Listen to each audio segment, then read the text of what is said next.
Hi friends, study time में आपका स्वागत है। इंडियन पॉलिटी की क्लास में आज हम देखेंगे आर्टिकल 16। आर्टिकल 16 क्या है? आर्टिकल 16 लोक नियोजन के विषय में अवसर की समता, यानी कि सरकार जो है किसी भी नागरिक को कोई भी रोजगार पद या नियुक्ति के संबंध में उसके साथ कोई भेदभाव नहीं करेगी। ठीक है, तो आर्टिकल 16 क्या कहता है? अनुच्छेद 16 ना, लोक नियोजन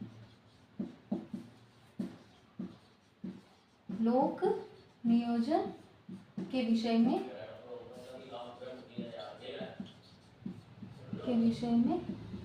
अवसर की समता। ठीक है, लोक नियोजन यानी जो रोजगार होते हैं, ठीक है, प्राइवेट हो या गवर्नमेंट, ठीक है, और अवसर यानी सभी को मौके मिलेंगे, यानी कि समता, यानी कि सभी व्यक्तियों के साथ समान व्यवहार किया जाएगा। जैसे कि अगर हमें किसी कंपटीशन एग्जाम की तैयारी करनी है, जैसे कि यूपीएससी की तैयारी करनी है, स्टेट पीएससी की तैयारी करनी है ना, तो सभी के लिए क्या क्राइटेरिया है कि उनकी ग्रेजुएशन होनी चाहिए और उनकी एज जो है वो 21 वर्ष होनी चाहिए। वो क्या कर सकते हैं? वो यूपीएससी का एग्जाम दे सकते हैं। तो ये सभी के लिए समान व्यवस्था है ना। तो अनुच्छेद 16 क्या कहता है कि लोक नियोजन के विषय में अवसर की समता। ठीक है, अनुच्छेद 16 राज्य के अधीन किसी भी पद पर नियुक्ति से संबंधित विषयों में सभी नागरिकों के लिए अवसर की समता होगी और किसी भी नागरिक के साथ भेदभाव नहीं किया जाएगा। ठीक है, क्या नहीं किया जाएगा? किसी भी नागरिक के साथ भेदभाव नहीं किया जा सकता। लेकिन धर्म, वंश, जाति, लिंग, जन्म स्थान या निवास के स्थान के आधार पर राज्य किसी भी रोजगार या कार्यालय के लिए अयोग्य किसी व्यक्ति को नहीं ठहरेगा। ठीक है, क्या कहता है अनुच्छेद 16 कि जन्म, धर्म, वंश, जाति, लिंग, जन्म स्थान, ठीक है, जन्म, धर्म, जाति, लिंग, जन्म स्थान या निवास है ना, या फिर निवास का स्थान या निवास है ना, इनके आधार पर किसी भी व्यक्तियों के साथ भेदभाव नहीं करेगा। यानी कि आप किसी स्पेशल धर्म से आपकी स्पेशल कोई जाति है ना, लेकिन ऐसा नहीं हो सकता कि आप स्टेट पीएससी या यूपीएससी का एग्जाम नहीं दे सकते हो। आप एग्जाम दे सकते हो, कोई भी कंपटीशन का आप एग्जाम दे सकते हो। आपके साथ इसलिए भेदभाव नहीं किया जाएगा कि आपकी ये जाति है, ठीक है, और ना ही आपके साथ इसलिए भेदभाव किया जाएगा कि लिंग के आधार पर आपके साथ कोई भेदभाव किया जाएगा कि आप महिलाएं हो। तो ठीक है, अनुच्छेद 16 जो है वो किसी भी इन आधारों पर किसी भी प्रकार के भेदभाव का निषेध करता है। ठीक है, लेकिन जैसे कोई प्रोफेशनल डिग्री हो गई कि डॉक्टर बनने के लिए विशेष डिग्री होती है ना, तो ऐसा नहीं कि कोई भी व्यक्ति अपना हॉस्पिटल खोल दे। ठीक है, तो इस पे कुछ अपवाद भी है ना। तो अनुच्छेद 16 सिर्फ जन्म, धर्म, वंश, जाति, लिंग, जन्म स्थान और निवास को छोड़कर अन्य आधारों पर जो है निषेध कर सकता है। ठीक है, यानी कि अनुच्छेद 16 क्या कहता है कि भारत में किसी भी व्यक्ति के साथ उसको लोक नियोजन के अवसर में, यानी कि रोजगार में और इनमें उसके साथ किसी प्रकार का भेदभाव नहीं किया जाएगा। ठीक है, फिर इसके अपवाद है, लोक नियोजन के अपवाद है ना। पहला क्या है कि संसद जो है किसी विशेष रोजगार के लिए निवास की शर्त आरोपित कर सकती है। ठीक है, क्या कर सकती है संसद? ये जो है ना, इसके लिए, निवास के लिए संसद जो है विशेष रोजगार की शर्त आरोपित कर सकती है। ठीक है, जैसा कि कौन सा अधिनियम पारित किया गया था? सार्वजनिक रोजगार अधिनियम 1957। ठीक है, कौन सा अधिनियम पारित किया गया था निवास की शर्त के लिए? सार्वजनिक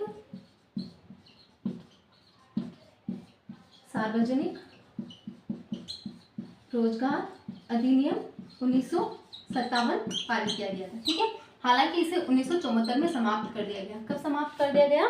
सार्वजनिक रोजगार अधिनियम को इसे 1974 में समाप्त कर दिया गया था। ठीक है, हालांकि ये आंध्र प्रदेश एवं तेलंगाना में अभी लागू है। ठीक है, क्या है ये? इस समय आंध्र प्रदेश एवं तेलंगाना के अतिरिक्त किसी अन्य क्षेत्र में ये लागू नहीं है। ठीक है, तो सार्वजनिक रोजगार अधिनियम अभी कहाँ लागू है? सिर्फ 2 राज्यों में, आंध्र प्रदेश एवं तेलंगाना।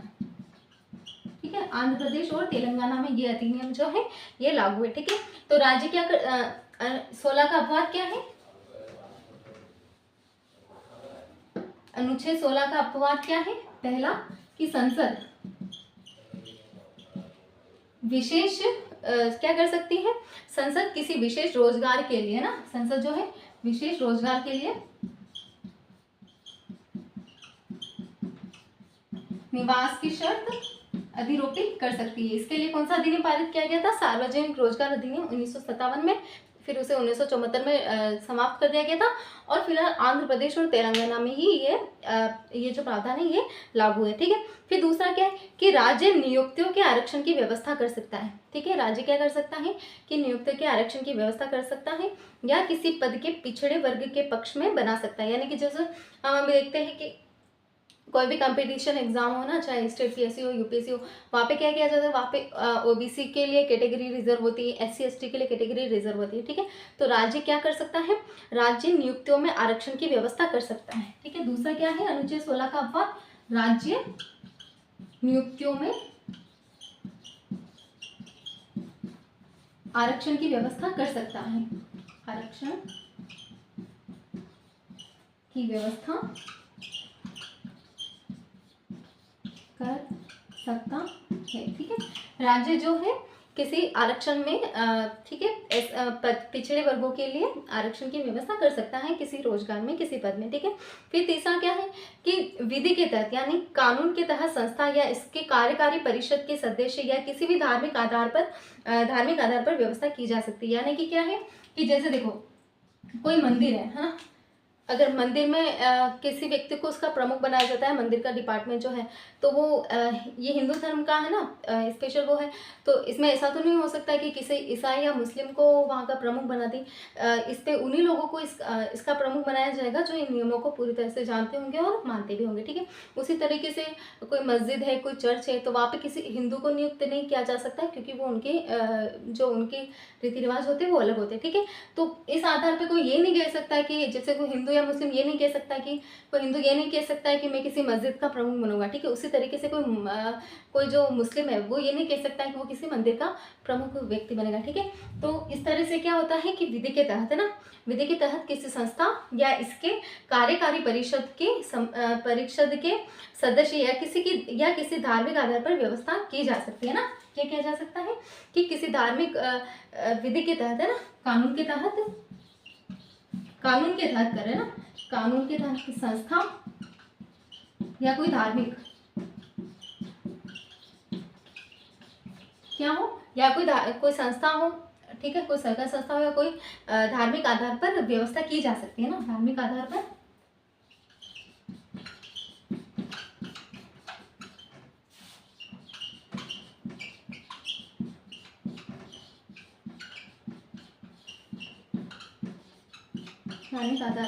व्यवस्था की जा सकती है।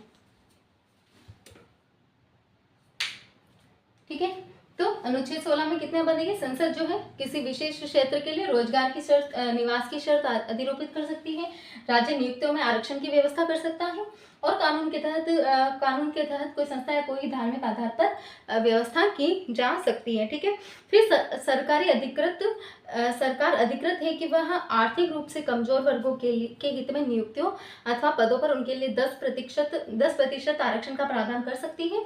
10% आरक्षण पहले से जारी आरक्षण के अतिरिक्त होगा। इस उद्देश्य के लिए सरकार पारिवारिक आय तथा आर्थिक प्रतिकूलताओं के अन्य संकेतकों के आधार पर समय समय पर ऐसे आर्थिक रूप से कमजोर वर्गों को अधिसूचित करती रहेगी। ठीक है, यानी और चौथा बात क्या है इसका, EWS, आर्थिक रूप से जो पिछड़े लोग हैं उनके लिए सरकार क्या कर सकती है, 10% आरक्षण का प्रावधान कर सकती है।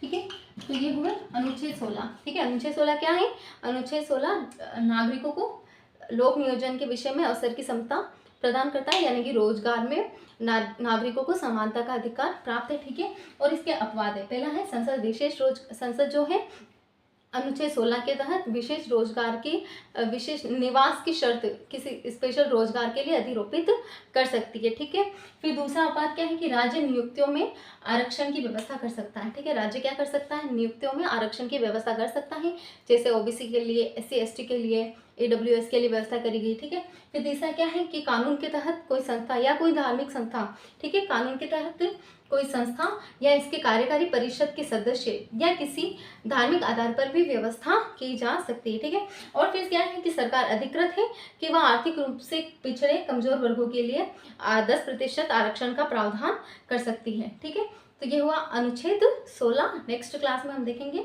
मंडल आयोग और उसके परिणाम। अगर आपको पसंद आए हो तो लाइक ज़रूर कीजिए। Thank you.